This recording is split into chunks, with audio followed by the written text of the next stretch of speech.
सो आज जो मैंने परमेश्वर के वचन को आपके और अपनी उन्नति के लिए लिया है, और वो मिलेगा मत्ती उसके 14वें अध्याय से, मैथ्यू उसके 14th चैप्टर से। एक स्टॉर्म, एक तूफान जिससे होकर के चेले गुजरे हैं, उसके बारे में। और मैं सोचता हूं कि ये भी एक तरीके से एक सुनामी, एक तूफान से होकर के हम गुजरे हैं और गुजर रहे हैं।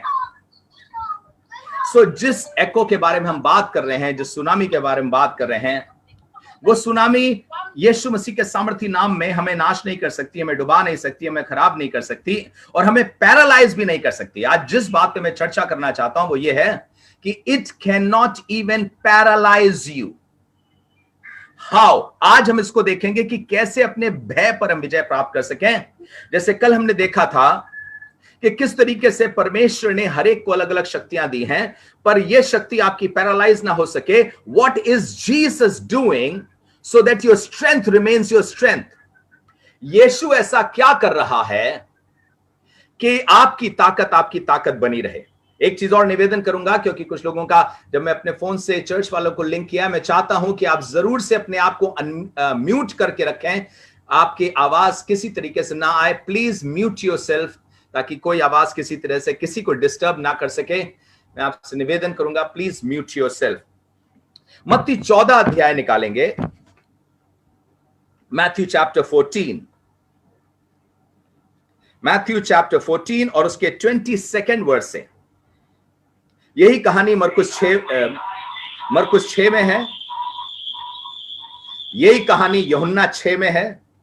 Mark 6 and John 6 also talks about the same story, but different angle से, different perspective को लेकर के। जो कहानी है वो कुछ इस तरह से है, उसको आपके सामने पढ़ रहा हूं मैं। तब उसने तुरंत अपने चेलों को नाव पर चढ़ने के लिए विवश किया कि वो उससे पहले पार चले जाएं, जब तक कि वो लोगों को विदा करे। वह लोगों को विदा करके प्रार्थना करने को अलग पहाड़ पर चला गया, और सांझ को वो वहां अकेला था। उस समय नाव झील के बीच लहरों से डगमगा रही थी। मैं चाहता हूं कि आप इस बात को समझें कि नाव जो थी झील के बीच में थी। यू हैव टू अंडरस्टैंड, झील के बीच में है। अभी इस पे हम चर्चा करेंगे, क्या पर्पस है। हम इस बात को समझें कि झील के बीच में वो नाव है।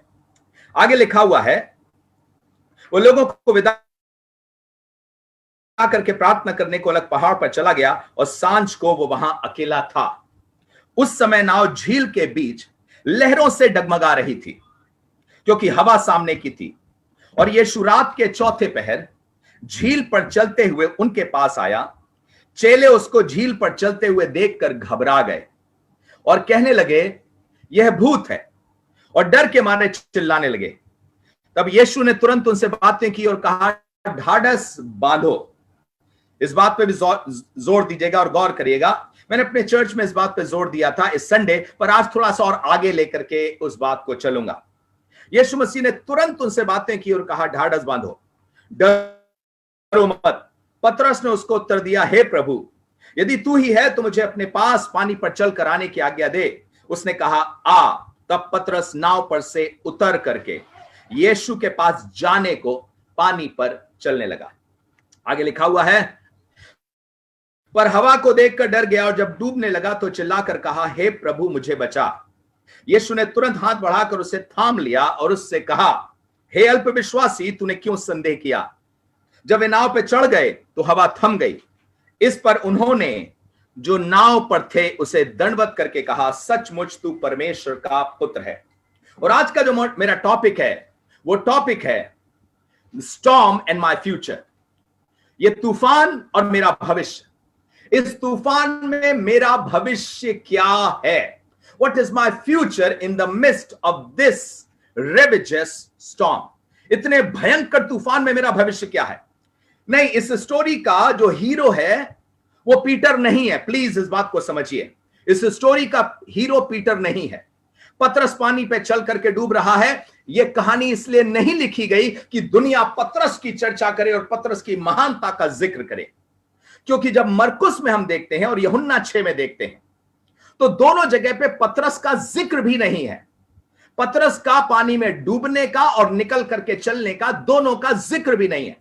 क्यों? मार्क ने और जॉन ने इस कहानी का तो जिक्र किया, पर पतरस के डूबने और पानी पे चलने का जिक्र नहीं किया। क्यों? उसके पीछे एक खास मकसद था, और वो मकसद सिंपल सा ये है।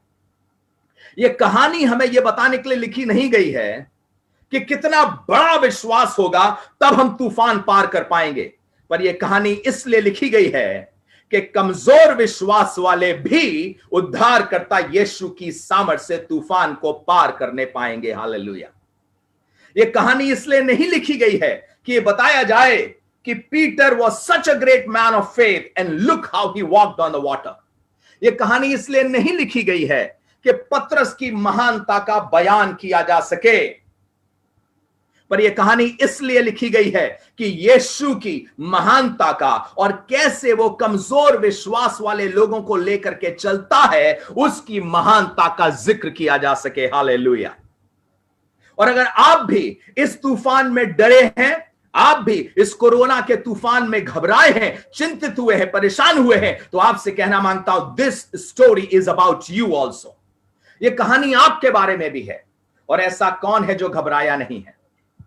ऐसा कौन है जो चिंतित नहीं हुआ है? ऐसा कौन है जिसके मन में घबराहट और चिंताएं नहीं आई हैं? ऐसा कौन है जो परेशान नहीं हुआ है? ऐसा कौन है जिसके कान में हवाओं की सनसनाहट नहीं गूंजी है? यहां एक मर गया, वहां दो मर गए। शानू भाई बता रहे थे, सोच के देखिए, थोड़े से दिनों के अंतराल में, in the midst of few days, little over a fortnight, he had to visit 16 families which died, and he had to be there in the funeral of 16 families. 16 परिवार जिनके घरों में हादसे हुए, जिनके घरों में समस्याएं हुई। कौन इस दर से होकर के गुजरा नहीं है? कौन इस तूफान से होकर गुजरा नहीं है? किसको इस तूफान में डर और घबराहट नहीं आई है? किसको इस तूफान ने झिकझोड़ा नहीं है? किसको इस तूफान ने घबराया नहीं है? पर आपसे कहना मांगता हूं, घबराने वाले लोगों और चिंता करने वाले लोगों, आज आपको ये बताना चाहते हैं, हां, कई बार हमारा विश्वास डगमगाता है, कई बार हम चिंतित होते हैं, घबराते हैं, पर आपसे कहना मांगता हूं, यीशु मसीह ठीक समय पर आपको बचाएगा और आपसे कहेगा, बेटा, संसार का कोई तूफान तुम्हें मुझसे दूर नहीं कर सकता। संसार का कोई तूफान मुझे तुमसे अलग नहीं ले जा सकता। और आज इस कहानी को आपके सम्मुख रखना चाहता हूं। ये पैंडेमिक, ये दौर पहली बार नहीं आया है। 1918 में ऐसा हुआ जिसमें स्पेनिश फ्लू आया कर था। 18th सेंचुरी में भी ऐसे ही मरी फैली थी। 19th सेंचुरी में साउथ अफ्रीका में इतनी भयंकर मरी फैली थी कि गांव के गांव तबाह होते चले जा रहे थे।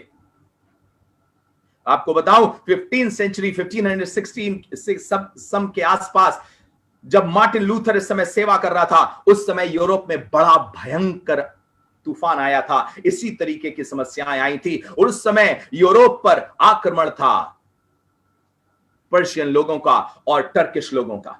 एक तरफ वो युद्ध से, तूफानों से घिर रहे हैं और एक तरफ मरी फैली हुई है। आपको मालूम है, 19वीं शताब्दी के शुरुआत में एक लड़ाई हुई है 1914 के आसपास, 1940 के आसपास हुई है। वर्ल्ड वॉर 2, वर्ल्ड वॉर 1, इसमें लाखों लोगों ने अपनी जिंदगियां तबाह करी हैं।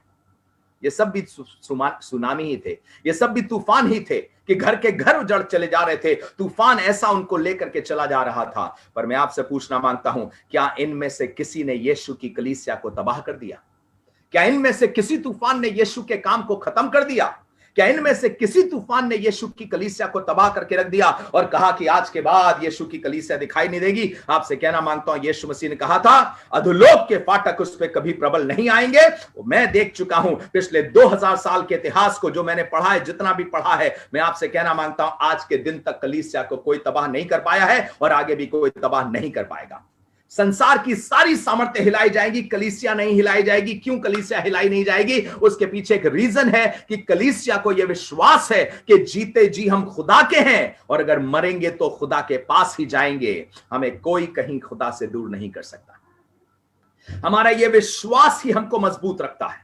हमारा यह विश्वास ही कि जब तक खुदा ने हमारे लिए दिन रखे हैं, इस पृथ्वी से कोई मुझे छीन नहीं सकता है। और जब मेरा समय आ जाएगा, मैं कूच करके अपने जीवते परमेश्वर के पास जाऊंगा। ध्यान से सुनिएगा, परमेश्वर के वचन में लिखा है, क्या 2 पैसे की 5 गौरैया नहीं मिलती हैं? फिर भी उनमें से कोई एक भी बिना पिता की इच्छा के जमीन पे गिरती नहीं है। इसका मतलब क्या है? हर एक के जमीन पे गिरने पे, यहां तक कि चिड़िया के जमीन पर गिरने में परमेश्वर की इच्छा का होना जरूरी है। जब आप याकूब 4 अध्याय निकालते हैं, मैं चाहता हूं याकूब 4 अध्याय भी निकालिए। देखिए, एक खास बात याकूब ने यहां लिखी है जो बहुत ही प्यारी है, आपके बीच में रखना चाहूंगा। याकूब किसी बात को बता रहा है 13वें पद से, याकूब 4 अध्याय के 13वें पद से पढ़ रहा हूं। तुम जो ये कहते हो कि आज या कल हम किसी और नगर में जाके वहां 1 वर्ष बिताएंगे और व्यापार करके लाभ कमाएंगे और ये नहीं जानते कि कल क्या होगा। सुन तो लो, तुम्हारा जीवन है ही क्या? तुम तो भाप के समान थोड़ी देर दिखाई देती फिर लोप हो जाती है। इसके विपरीत तुम्हें यह कहना चाहिए। क्या कहना चाहिए? यदि प्रभु चाहे तो हम जीवित रहेंगे, ये काम या वो काम भी करेंगे। इसका मतलब क्या है? मेरे जीवित रहने में भी प्रभु की चाहत है। मेरा जीवित रहना प्रभु की चाहत पर है। मेरे जीवित रहने में परमेश्वर का ठहराया हुआ समय निर्धारित है। इसीलिए भजन 90 में लिखा है, हमें अपने दिन गिनने की समझ दे। क्यों? गिना उसी चीज को जाता है जो अनगिनत नहीं होता। इसका मतलब हमारे दिन परमेश्वर ने निर्धारित करे हैं, हमारे दिन परमेश्वर के हाथ में है। और इसलिए आप सबसे विनम्रता से निवेदन करके कहना मांगता हूं, सबसे पहली चीज अपने दिमाग में एक चीज बैठा लीजिए, मैं खुदा के ठहराए हुए समय में दुनिया में आऊंगा और खुदा के ठहराए हुए समय से ही दुनिया से जाऊंगा। उससे पहले ना वर्ल्ड वॉर मुझे तबाह कर सकता है, ना मुझे कोई मरी तबाह कर सकती है। मुझे बाप ने भेजा है और बाप ही मुझे बुलाएगा। हालेलुया। इसलिए याद करिए, जब अय्यूब का सब कुछ जा रहा था तब उसने एक बात कही थी, खुदा ने दिया है, खुदा ने लिया है। पर आज ये मेरा मुख्य विषय नहीं है। मैं तो आपको सिर्फ शांति देना चाहता हूं इस बात से कि आपके जीवन के पीछे अगर जीवते पिता का हाथ है तो आपकी मृत्यु के पीछे भी आपके पिता का ही हाथ होगा। मुझे कोरोना संसार से लेके जा नहीं सकता जब तक मेरे बाप ने मुझे इजाजत ना दे दी हो कि माइकल तेरा काम पूरा हुआ, आ जा, कम अप। मैं तब तक इस पृथ्वी पर रहूंगा जब तक मेरे बाप ने मुझे रखा है। इसका क्या मतलब है? इसका क्या मतलब अपनी सुरक्षा के सारे गार्ड हम नीचे कर देंगे? ऐसा नहीं है, ऐसा नहीं है।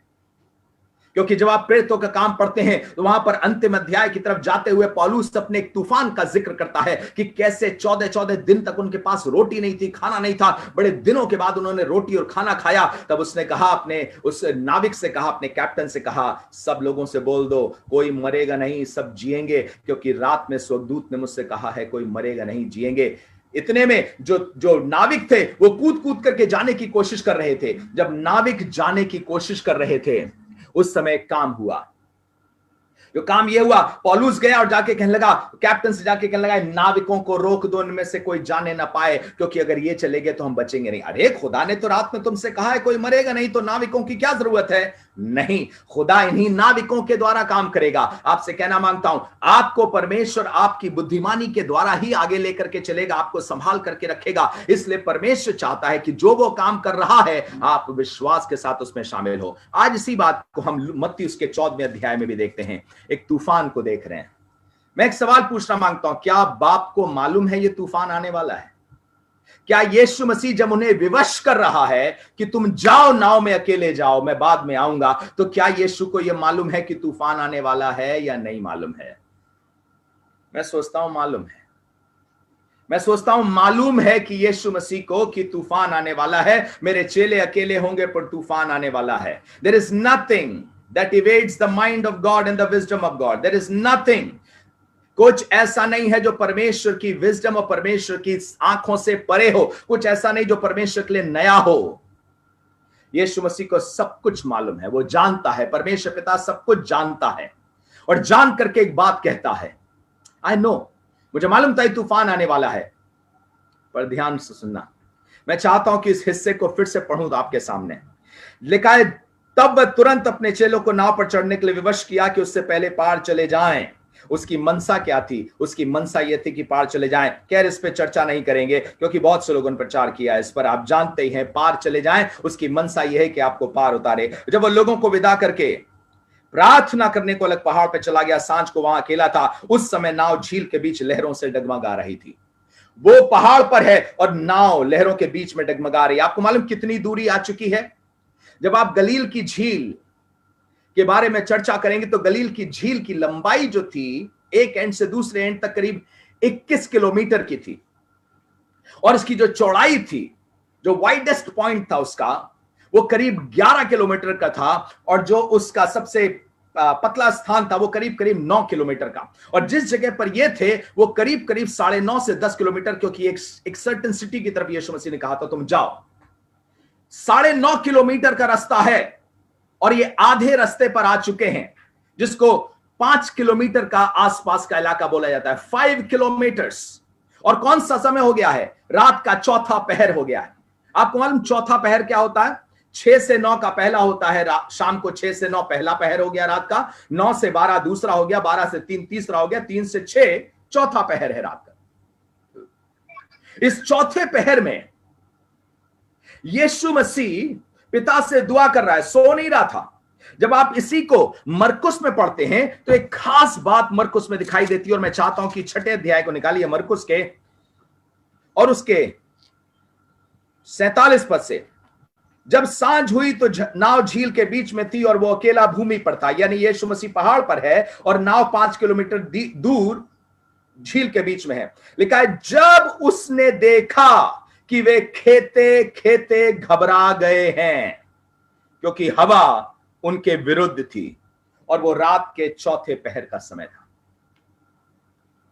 लगभग ये 5 से 6 घंटे बिता चुके हैं पानी में, पर खेते खेते घबरा गए हैं, और यीशु मसीह देख रहा है। इसका मतलब अभी तक घबराए नहीं थे, यीशु मसीह देख रहा था। यीशु मसीह दुआ कर रहा है, बाप और बेटा दोनों देख रहे हैं, अब मेरे बच्चे की शक्ति टूट रही है, अब मेरा बच्चा टूट रहा है, अब समय आ गया है कि अब उन्हें हम नहीं छोड़ सकते, अब समय आ गया। और यीशु मसीह चल करके आया। आप सोच के देखिए, जिस नाव को 5 किलोमीटर का सफर करने में लगभग 6 घंटे से ज्यादा लगे हैं, यीशु मसीह उस पर पैदल चल करके आ रहा है और विद इन फ्यू मोमेंट्स वहां पहुंच गया। क्यों? मेरा यीशु मसीह मुसीबत के समय में अति सहज से मिलने वाला सहायक है। यशाया भजन संहिता 46 में लिखा है, वो अति सहज से मिलने वाला सहायक है। इतनी तेज आपकी मुसीबत में आपके पास पहुंचेगा। तो अब तक कहां थे?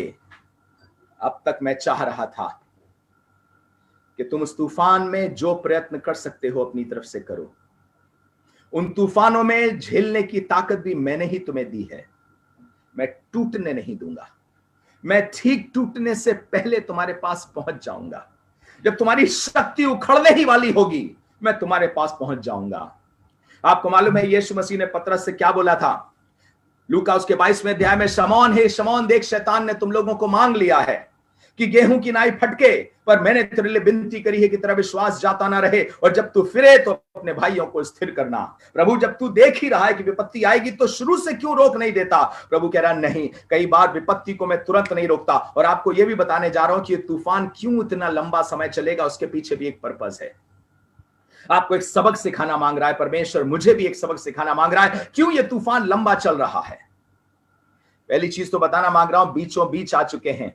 5 किलोमीटर का सफर, इस बड़ी समस्या में इन्होंने सफर तय किया है। पिछले 1 साल का सफर आपने भी तय किया है। समस्याएं आई थी, घबराहट आई थी, चिंताएं आई थी, परेशानी आई थी, लेकिन इस बार ऐसा लगा कि हम टूटने लगे हैं, पर यीशु मसीह ने टूटते समय भी आपको सहारा दिया है। इस साल ऐसा लगा कि सब कुछ बिखर जाएगा, एक चीज जा चुकी मेरे हाथ से, दूसरी भी चली जाएगी, पर यीशु मसीह ने फिर भी आपको सहारा दिया और आपको बचा लिया। मैं सिर्फ मृत्यु से बचने की बात नहीं कर रहा हूं, पर मैं मृत्यु में भी बचने की बात कर रहा हूं।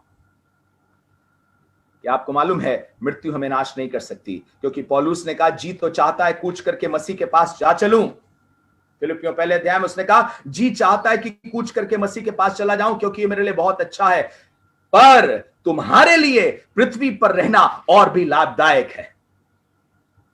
मैं पृथ्वी पर क्यों हूं? मुझे परमेश्वर ने क्यों रखा हुआ है? इस तूफानों के बीच में भी क्यों संभाल के रखा है? मैं कितने संकट झेल करके यहां तक पहुंचा हूं, प्रभु ने अब तक क्यों संभाल करके रखा है? क्योंकि पृथ्वी पर अभी तुम्हारी सेवा बाकी है, पृथ्वी पर अभी तुम्हारा काम बाकी है, इसलिए तुम्हें संभाल करके रखा हुआ है उसने। उसे मालूम है कब तुम खेते खेते घबरा जाओगे और ठीक समय पर तुम्हारी मदद पहुंचेगी, ठीक समय पर तुम्हारे पास शक्ति पहुंचेगी, ठीक समय पर तुम्हारे पास ताकत पहुंच जाएगी, ठीक समय पर तुम्हारी सहायता हो जाएगी।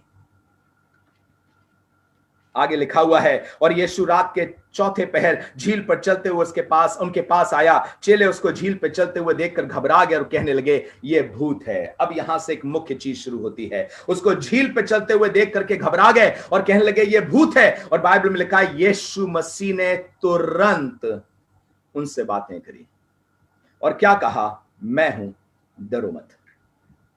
मैं आपके ध्यान को इस बात की तरफ खींचना मांगता हूं, यीशु तुरंत बातें करता है जब आप घबरा जाते हैं। घबराए हुए व्यक्ति को क्या चाहिए? अगर आपके घर में भी ऐसा कोई है जो घबरा रहा है, आपको क्या चाहिए? सबसे ज्यादा, आपको मालूम है सबसे ज्यादा जो चाहिए, तुरंत कोई परमेश्वर का वचन उसके कानों में डाले, तुरंत।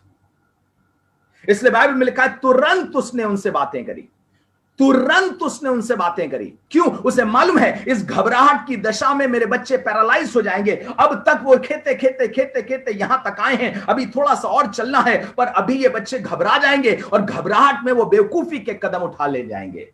और इसलिए यीशु मसीह ने बाइबल में लिखा, तुरंत उनसे बातें करी। आपसे भी कहना मांगता हूं, अगर आपके घर में कोई घबरा रहा है तो दो काम करना शुरू करिएगा। सबसे पहली चीज, लेट मत करिएगा। दूसरी चीज, बातें अपने मन से मत बताइएगा, पर